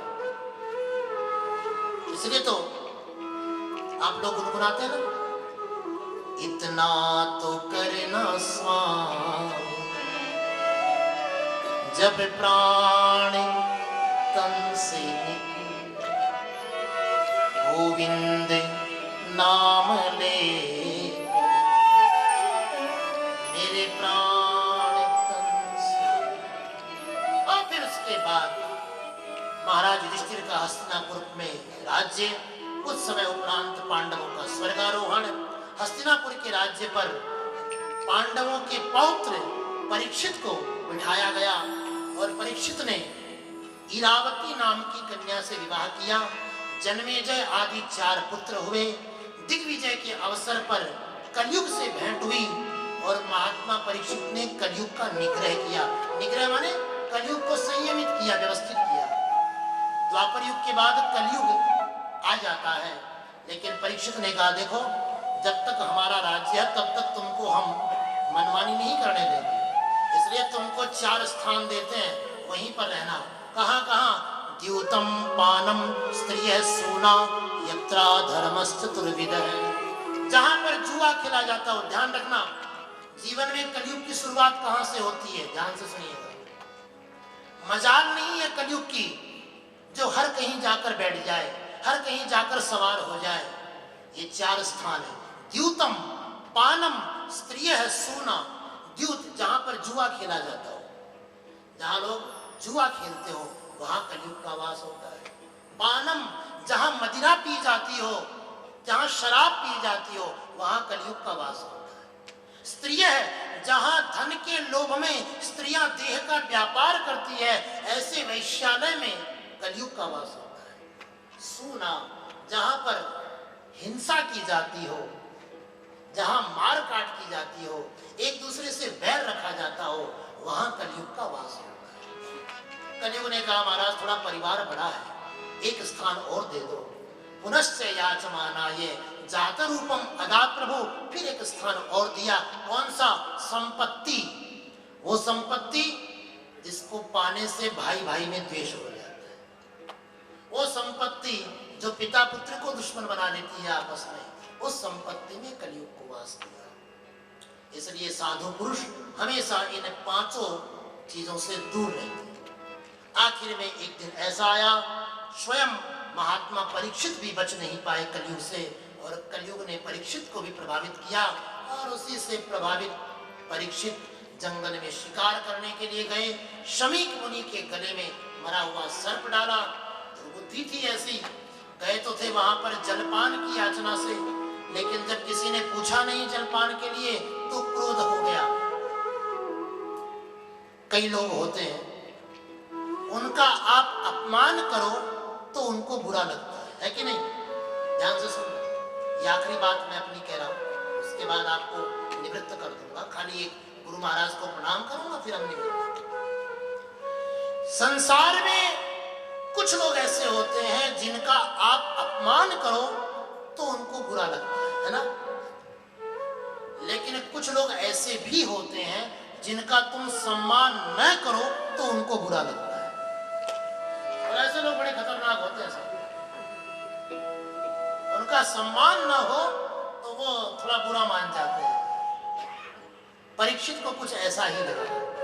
महात्मा के दरवाजे पर गए तो थे जल पीने के लिए, लेकिन वहां किसी ने सम्मान नहीं किया, महात्मा ने कोई जवाब नहीं दिया। महात्मा अपनी साधना में बैठा था। परीक्षित को क्रोध हुआ।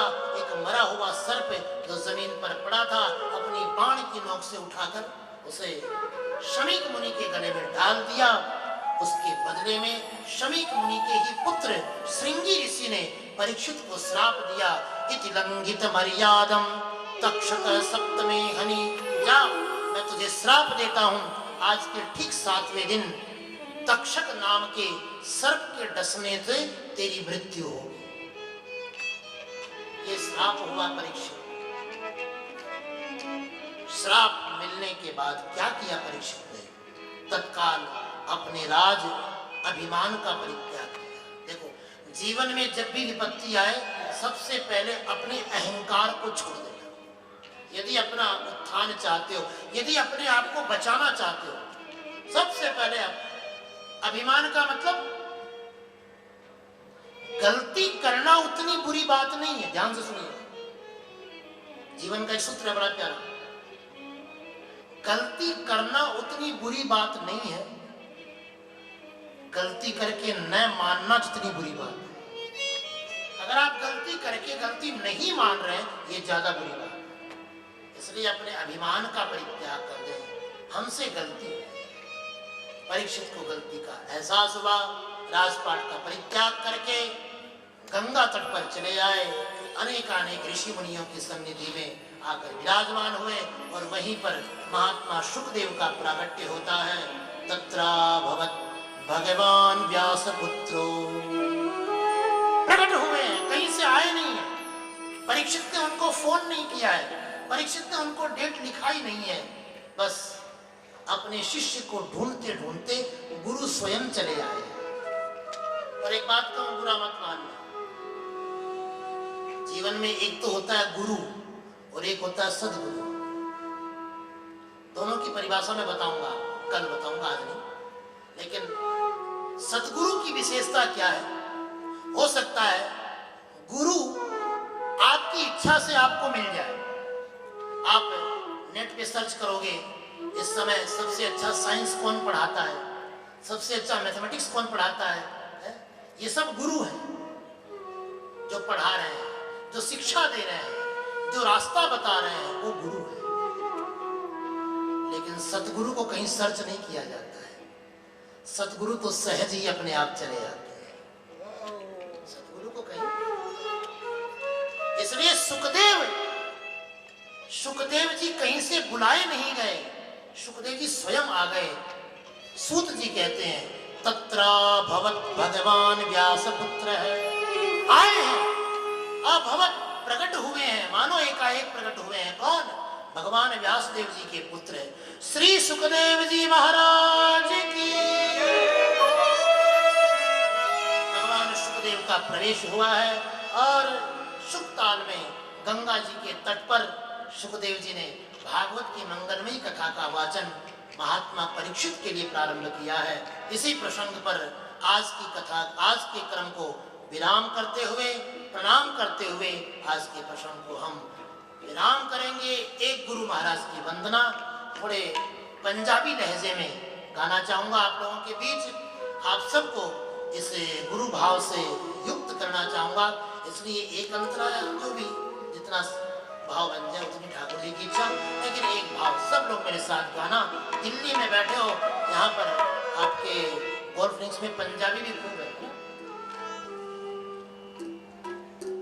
कर कृपा तेरे गुण गावा, कर कृपा तेरे गुण गावा,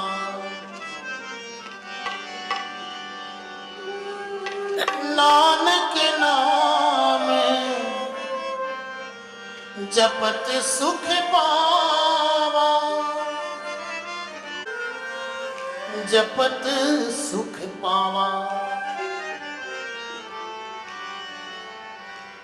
मेरा निवेदन है आपसे, इस भजन के भाव में आप सब अपने अपने माथे को ढक के रखेंगे।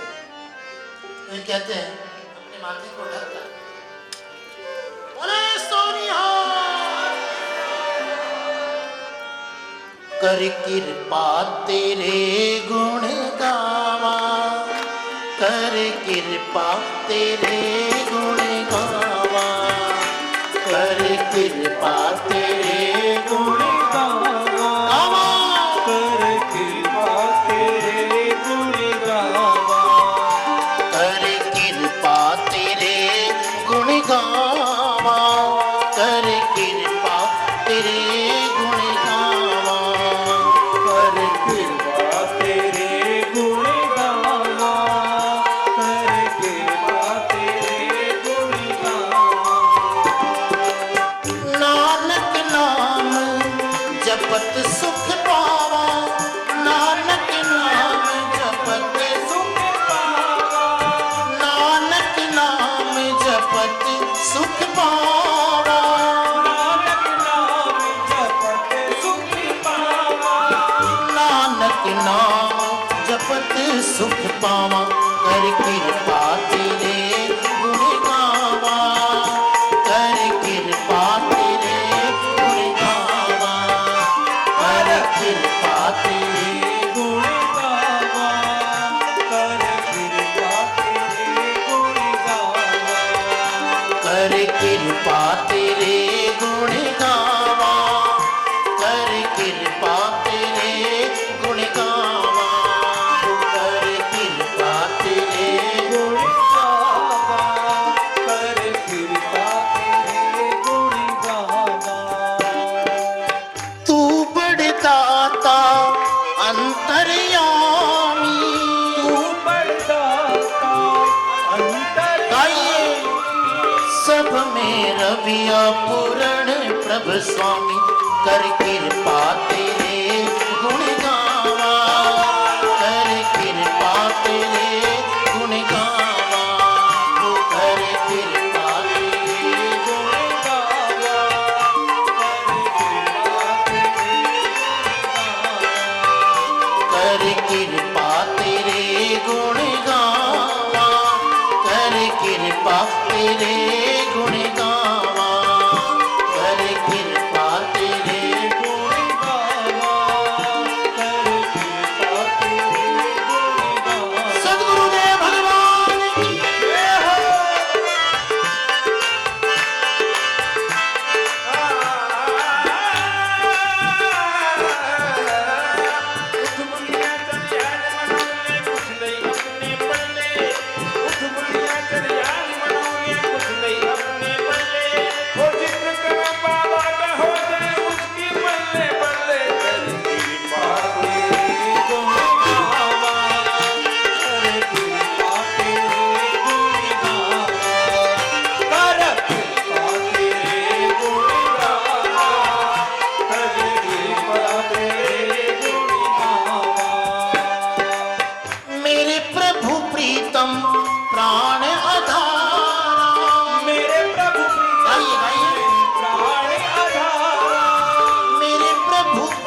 जीवा नाम तुम्हारा, कर कृपा तेरे गुण गावा, कर कृपा तेरे गुण गावा, कर कृपा तेरे गुण गावा, कर कृपा तेरे गुण गावा, ओ कर कृपा तेरे गुण गावा, कर कृपा तेरे गुण गावा, कर कृपा तेरे गुण गावा, कर कृपा तेरे गुण गावा, कर कृपा तेरे गुण गावा, कर कृपा तेरे गुण गावा, कर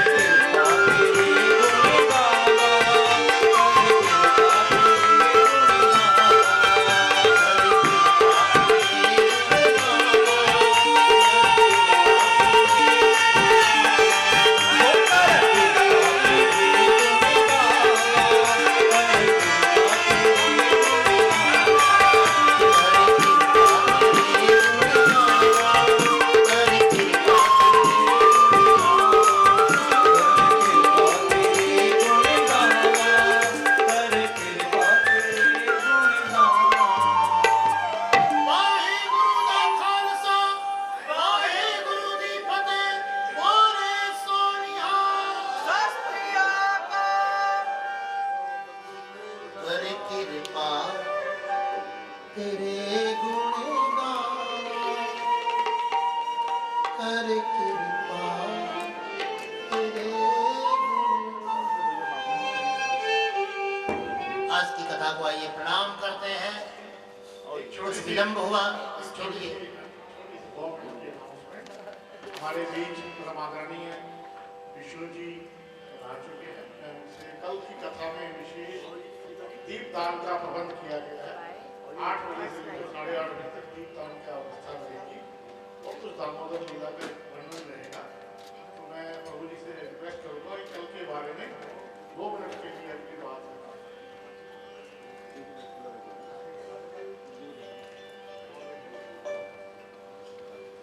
कृष्णा कृष्णा कृष्णा हरे हरे हरे राम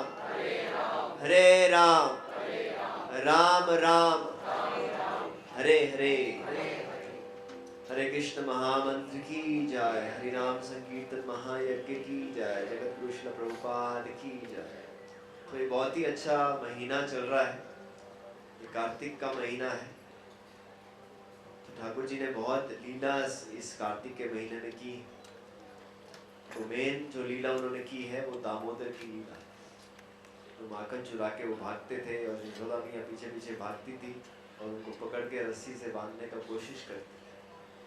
तो वो लीला हम उसका कल वर्णन करेंगे और उसका कीर्तन करेंगे। भगवान कहते हैं ना तो मैं वैकुंठ में रहता हूँ, ना मैं योगी के हृदय में हूँ, मैं वहाँ पर हूँ जहाँ पर भक्त लोग मेरा नाम का गुणगान कर रहे हैं, मेरे नाम का जहाँ कीर्तन चल रहा है। पूरी जगह पवित्र हो जाती है भगवान के नाम से। और भगवान का नाम दामोदर इसलिए रखा गया है क्योंकि जो रस्सी थी उसको दाम बोलते हैं और जो पेट से बांधा था तो पेट को उदर बोलते हैं। तो हम कल दामोदर अष्टकम गाएंगे। ये सत्यव्रता मुनि ने 8 स्टैंजास लिखे हैं भगवान के गुणगान के लिए। तो दामोदर अष्टकम गाया जाएगा और सबको दीप मिलेगा, दीप से हम दीपदान करेंगे। तो इस स्कंद पुराण में एक कोट है, I am just reading this quote. Quote में लिखते हैं, even if there is no mantra, no pious deeds and no purity, everything becomes perfect when a person offers a lamb during the month of Kartik. चाहे कोई शुद्धता नहीं है, चाहे कोई मंत्र नहीं है, चाहे कुछ भी नहीं है, तुम अगर दीपदान करोगे तो इससे ही तुम्हारा साक्षात्कार हो जाएगा। तो कल हम रिक्वेस्ट करेंगे, पूरी टीम वृंदावन से आएगी, तो आप अपने दोस्तों को, रिश्तेदारों को, भाई बहनों को, सबको बुलाइए। तो कल पूरा दीपदान होगा, कीर्तन होगा, भजन होगा, आरती होगा 8 बजे 8 to 8:45 PM। Please all are welcome. Hari बोल। राधे श्याम राधे श्याम श्याम श्याम राधे। श्री लाल की, श्री चित्तचोर लाल की। आइए श्रृंखलाबद्ध होकर भाव से भागवत जी की आरती करते हैं। कर्पूर गौरम करुणावतारम संसार सारम भुजगेन्द्रहारम सदा वसंतम हृदयारविंदे भवं भवानी सहितं नमामि। श्री भागवत मुक्ति की दाता जगत की माता भवसागर की नौका है जी, राम मिलन का मौका है जी, कृष्ण मिलन का मौका है जी। ब्रह्मा बीज दियो नारद ने, नारद वृक्ष लगायो है जी, वेद व्यास जाकी करी पालना, वेद व्यास जाकी करी तो पालना, सुखदेव प्रगट कीना है जी, सुखदेव प्रगट कीना है जी।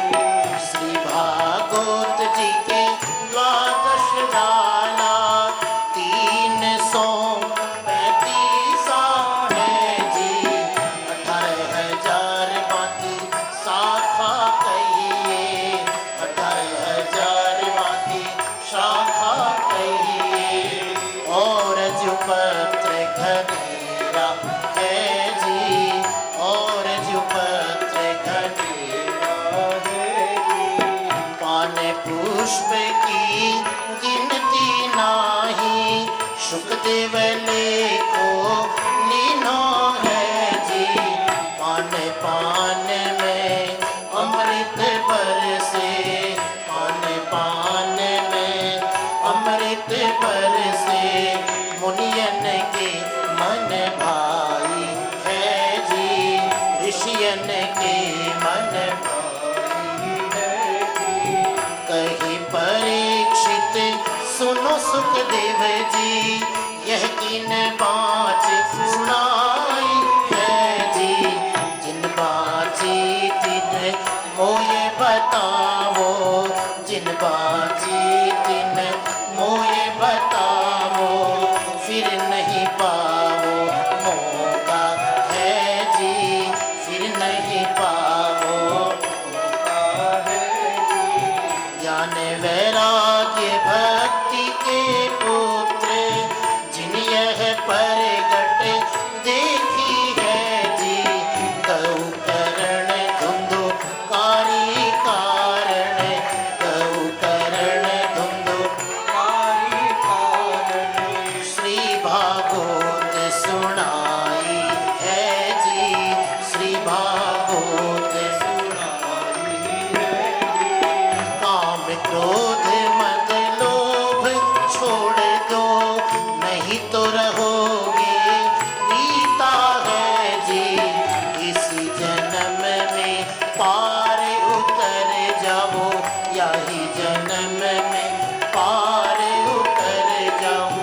भागवत ज्ञान अनोखा है जी, भागवत ज्ञान अनोखा है जी।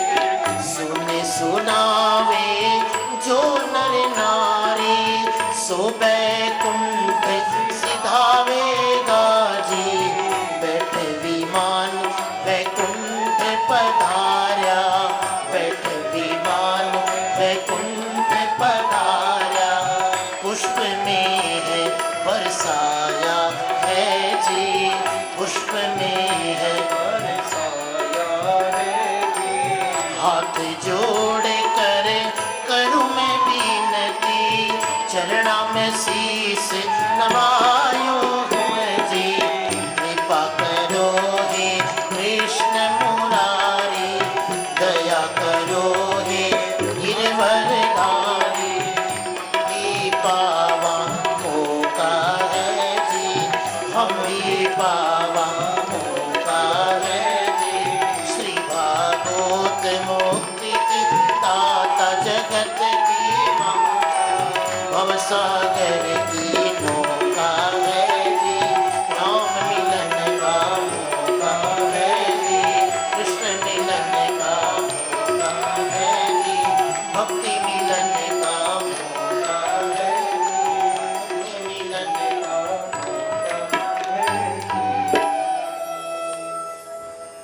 पात्र मध्य स्थितं सौतोयं भ्रामितं केशवोपरि अङ्गलग्नमनुष्याणां सर्वं पापं विमुह्यति जलेन शीतलीकरणं पुष्पैर्देवतनम्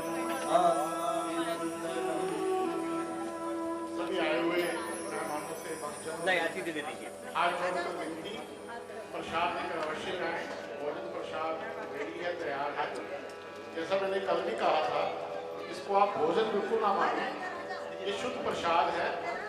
जब स्वामी जी ठाकुर जी की लीला गा रहे थे तो ये किचन में प्रसाद बन रहा था, तो ये उसी भाव में प्रसाद तैयार है। तो जितना आपने कथा में आनंद लिया उसी का एक छोटा रूप आप प्रसाद स्वरूप की आनंद लें। ये आपसे हाथ जोड़ के रिक्वेस्ट है। Thank you.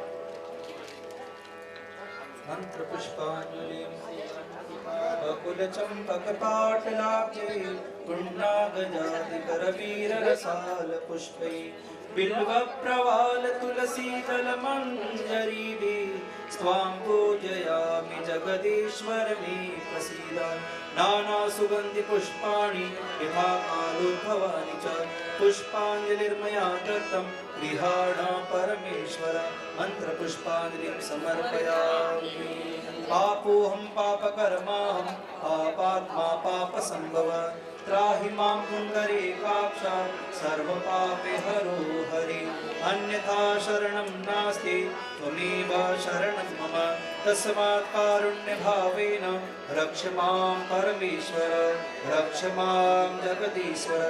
बोलिए चित्त चोर लाल की, बोलिए बांके बिहारी लाल की, बोलिए सुखदेव भगवान की, बोलिए व्यासी महाराज की, बोलिए आज के आनंद की।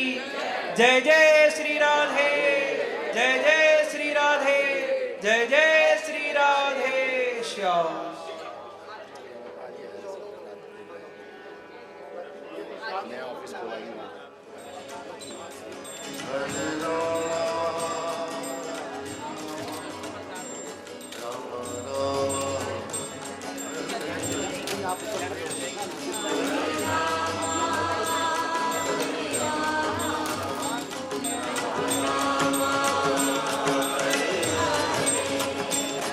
Hare Krishna, Hare Krishna, Krishna Krishna, Hare Hare, Hare Krishna, Hare Krishna,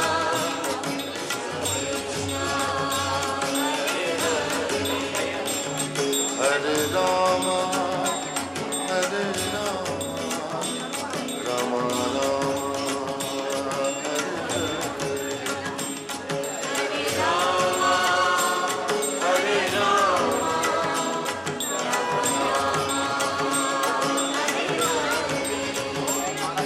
Hare Krishna,